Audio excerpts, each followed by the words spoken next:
Haleluya, mpendo na kusalimia kwa jina la Yesu Kristo. Mungu akubariki sana katika Sunday ya ufufuo.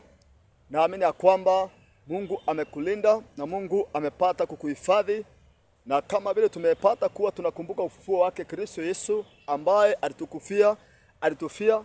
Naamini ya kwamba hata wewe maisha yako kama kuna mahali kulikuwa kumekufa, kukapata kufufuka kupitia kufufuka kwake Bwana wangu na Mwokozi wangu Yesu Kristo katika siku ya leo, na kutakia mwezi wa 4 ya baraka na kutakia wiki ya baraka. Mungu akubariki sana na kutakia Mungu akakuonekanie, Mungu akakushindania katika jina la Yesu Kristo. Katika siku ya leo Mungu wetu akapata kufungua milango ilikuwa imefungika kupitia kufa kwake na kufufuka kwake mwana wa Mungu Yesu Kristo. Kwa hivyo Mungu akubariki sana. Kama unje wakoka, mpe Yesu maisha yako na utapata kuwa umeokolewa in Jesus name, Son of living God. Na katika siku ya leo na hata tuangalie tu kwa kifupi, tujiulize swali ambalo maybe haujawahi kujiuliza ama haujawahi kusikia mtu mwingine akiuliza. Ni kuuliza kwamba tangu Yesu Kristo alipopata kufa msalabani na kufuka katika siku ya leo, ujiulize alikuwa wapi na alikuwa akifanya nini? Yesu Kristo alikuwa wapi wakati ambaye alikuwa amepata kutoka katika mwili akawa sasa ako nje ya mwili? Alikuwa anafanya nini? Alikuwa wapi? Na katika siku ya leo kwa kifupi tu tuangalie andiko limoja tu katika First Peter chapter 4 verse 6, kitabu cha Petero wa kwanza sura ambayo ya 4 mstari ya 6, na utuangalie tu vile andiko ambalo linasema hapo, maana ile andiko linasimulia likisema ya kwamba Yesu Kristo alipotoka katika mwili aliwaendea roho waliokuwa kifungoni. Kuna roho walikuwa kifungoni waliokufa kabla ya kupata kusikia habari njema, kabla hawajapata kusikia Injili.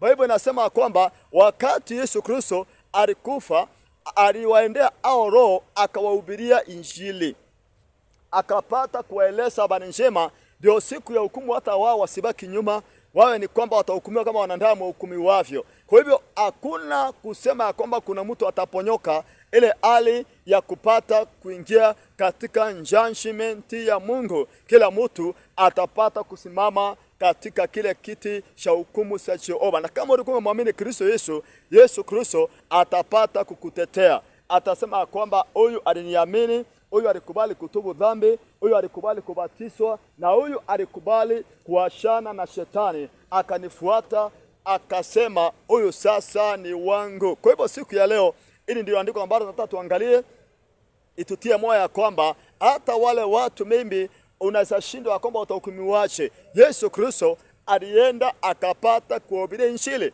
Na pia jambo lingine, ukisoma kitabu cha Revelation chapter 1, Biblia inasema kwamba Kristo Yesu alipokufa alikwenda akamnyang'anya shetani funguo za mauti, na akakuwa sasa Yesu Kristo ndiye ambaye ako na funguo za kuzimu na za mauti. Na ukiangalia kwa kitabu cha Mathayo sura ya 28, Yesu Kristo anakuja anaambia wanafunzi, anawaambia kwamba nimepewa mamlaka yote mbinguni na duniani. Sasa Yesu Kristo baada ya kufa alipewa mamlaka yote mbinguni na duniani. Yesu Kristo ndiye sasa mwenye mamlaka, anatawala, ako na uwezo ya kupata kukuokoa, kukuponya, kukuweka katika hali ambayo ni nzuri. Kwa hivyo my brother, my sister, hakuna nafasi tena ya wewe kukosa kuwa na matumaini. Nafasi yako sasa ya kuwa na matumaini iko ukimwamini Yesu Kristo. Hakuna mtu atakutoa kwa Yesu Kristo. Biblia inasema in the book of John chapter 10 verse 27,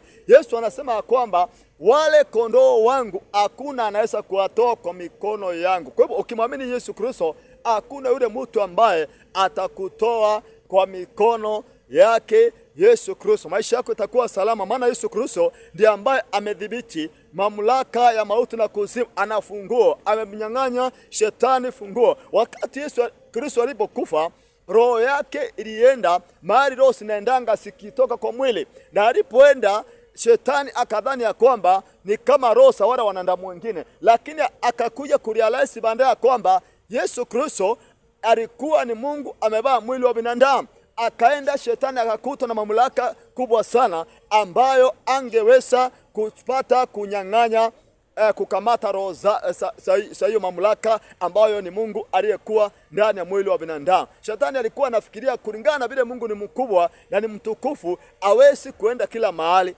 Alikuwa anadhani ya kwamba yeye anakaa ndani ya binadamu, lakini Mungu hawezi kaa. Lakini kwa sasa Mungu anakaa ndani ya binadamu kupitia Roho wake aliye mtakatifu. Na katika siku ya leo Mungu ana uwezo ya kukaa ndani yako akiwa kupitia Roho Mtakatifu wake ambao utampata ukisha muamini Yesu Kristo ambaye ni mwana wake Mungu. Kwa hivyo my brother, my sister, katika siku ya leo ilikuwa ni neno tu la kukutia moyo, ni kuambia kwamba maisha yako unaweza kuwa katika Yesu Kristo na ukuta ya kwamba uko salama. Ni kwa sababu Yesu Kristo, Biblia inasema wakati alitoka kwa mwili, yeye aliwaendea roho waliokuwa kifungoni, akaenda akawahubiria habari njema, akawaambia kwamba kuna matumaini ya kwamba wanaweza kuokolewa, na kuna uwezekano ya kwamba ukiona Yesu Kristo aliwaendea roho waliokuwa kifungoni, kuna uwezekano ya kwamba zile roho za wale watu waliokuwa kifungoni